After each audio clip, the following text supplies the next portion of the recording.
Hello citizen, ketemu lagi dengan saya Silvan Egistian Nugraha.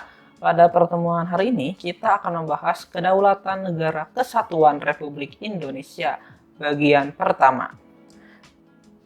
Oke, jadi kedaulatan ini bisa kita bagi ke dalam dua jenis, yaitu kedaulatan ke dalam dan juga keluar. Maksud kedaulatan ke dalam adalah kekuatan suatu negara untuk mengatur warga negaranya yang ada di dalam kekuasaan negara tersebut. Sementara kedaulatan keluar adalah pengakuan negara lain atas keberadaan negara tersebut dan negara tersebut tidak bisa mengintervensi negara yang lainnya. Sebelumnya kalian tahu nggak sih apa itu kedaulatan? Nah, menurut Bodin, bahwa kedaulatan adalah kekuasaan tertinggi untuk menentukan hukum dalam suatu negara. Jadi bisa disimpulkan bahwa kedaulatan adalah kekuasaan tertinggi untuk menentukan hukum dalam suatu negara. Negara memiliki kekuasaan tertinggi untuk memaksa semua penduduknya agar menaati undang-undang serta peraturan-peraturannya tanpa campur tangan negara asing atau intervensi dari negara lain. Nah, tadi kita sudah bahas ya mengenai kedaulatan ke dalam. Adapun kedaulatan ke dalam di Indonesia termuat dalam Undang-Undang Dasar Negara Republik Indonesia tahun 1945. Contohnya misalnya melindungi segenap bangsa Indonesia dan seluruh tumpah darah Indonesia. Yang kedua, memajukan kesejahteraan umum. Yang ketiga, mencerdaskan kehidupan bangsa. Nah, negara Indonesia mempunyai kedaulatan untuk memaksakan atau mewujudkan ketiga hal tersebut. Nah, sementara kedaulatan keluar itu berhubungan dengan negara lain. Contohnya juga sama tercantum dalam Undang-Undang Dasar Negara Republik Indonesia tahun 1945. Misalnya adalah ikut serta dalam perdamaian dunia yang berdasarkan kemerdekaan, perdamaian abadi, dan keadilan sosial. Yang kedua, misalnya Presiden dengan persetujuan DPR bisa menyatakan perang atau menyatakan perdamaian dan perjanjian dengan negara lain. Contoh ketiga, Presiden bisa mengangkat duta dan juga konsul. Nah, masih banyak contoh yang lain, tapi ini adalah beberapa contoh pada umumnya. Nah, kemudian kedaulatan juga memiliki sifat pokok. Yang pertama, sifatnya adalah asli. Asli maksudnya dia tidak berasal dari negara lain. Kedaulatannya itu memang sumber aslinya emang berasal dari negara tersebut, bukan dari pemberian atau berasal dari negara yang lain. Yang kedua, permanen. Nah, kedaulatan permanen maksudnya adalah selama negara itu ada, maka kedaulatan negara tersebut juga akan ada. Jadi permanen, selama negara itu ada, maka kedaulatan juga pasti ada. Yang ketiga, tunggal. Maksudnya di sini bahwa kedaulatan atau kekuasaan tertinggi itu dipegang tunggal oleh negara tersebut. Tidak ada intervensi ataupun ada cabang kekuasaan lain.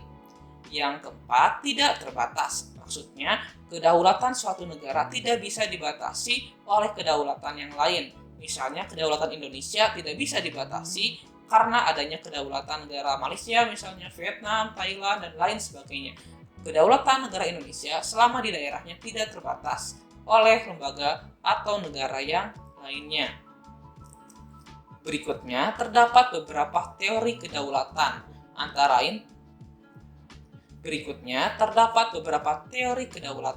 Di antaranya teori kedaulatan Tuhan.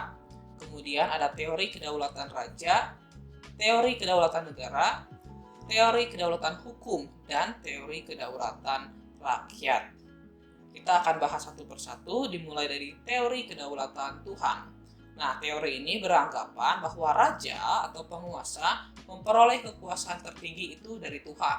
Jadi bisa dibilang raja itu diberikan berkat, rahmat, atau ditakdirkan oleh Tuhan untuk menjadi penguasa tertinggi dari suatu daerah tersebut. Nah, selama abad pertengahan, teori kedaulatan Tuhan berkembang menjadi teori kedaulatan raja. Nah, teori kedaulatan raja ini berisikan bahwa kedaulatan itu terletak di tangan raja sebagai penjelmaan kehendak Tuhan. Jadi menurut teori ini, kehendak raja itu sama dengan kehendak Tuhan.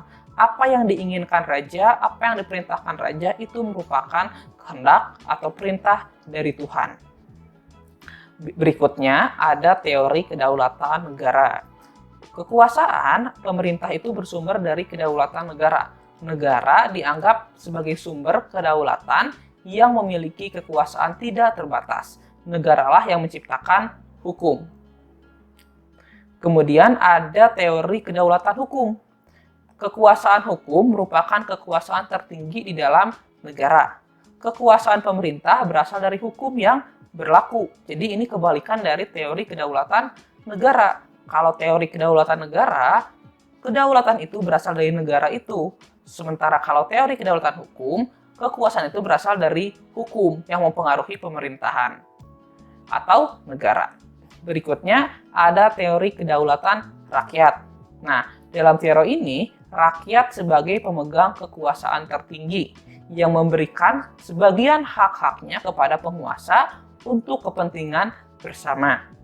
Maksud dari teori ini mengatakan bahwa kekuasaan tertinggi itu sebenarnya ada di tangan rakyat, tapi diberikan atau diwakilkan kepada para wakil rakyatnya untuk menjalankan hak-haknya tersebut supaya apa? Untuk kepentingan bersama. Nah, itu adalah pertemuan kita hari ini. Jadi kalau citizen masih ada pertanyaan, kalau masih bingung bisa tulis di kolom komentar. Di pertemuan berikutnya kita akan mempelajari masih tetap kedaulatan negara Indonesia, tapi lebih ke bentuk dan prinsip kedaulatan negara Republik Indonesia. Oke, sebelumnya Bapak ingin tanya dulu, kalian tahu nggak sih kata daulat itu dari bahasa Arab, daulah? Tahu nggak arti dari daulah itu apa? Kalau tahu silahkan tulis di kolom komentar. Oke, cukup sekian untuk pertemuan hari ini. Mohon maaf jika masih banyak sekali kesalahan selama pematerian hari ini. Semoga ilmu yang Bapak berikan, yang saya berikan bisa bermanfaat untuk kita semua, terutama untuk bangsa, negara, dan juga agama kita. Oke, cukup sekian dan terima kasih. Saya Silvan Agustian. Terima kasih.